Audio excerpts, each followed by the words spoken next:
Welcome to Man Does Tech, where I solve the problems you didn't even know you had.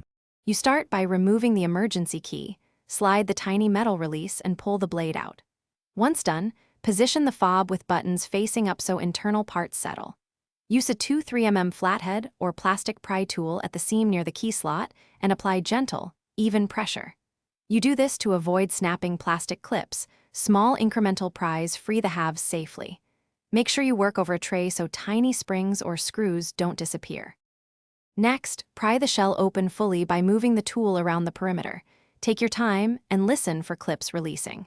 Once the halves separate, lift the PCB straight up.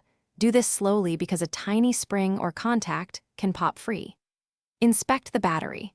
Most Passat fobs use a CR2032 coin cell, and orientation matters for polarity and signal grounding. Photograph the layout with your phone so you can replace parts exactly as they were installed. Finally, replace the CR2032 battery, rubbing contacts with isopropyl on a cotton swab if corroded. Make sure polarity matches your photo. Lower the PCB into the shell, align clips, and press the halves together until they click. Avoid forcing misaligned parts. Slide the emergency key back into its slot and test the remote on the car doors and trunk. If the fob still doesn't work, reseat the battery, clean contacts, or try a dealer reprogram. One common fix is simply cleaning a dirty contact. Thanks for watching.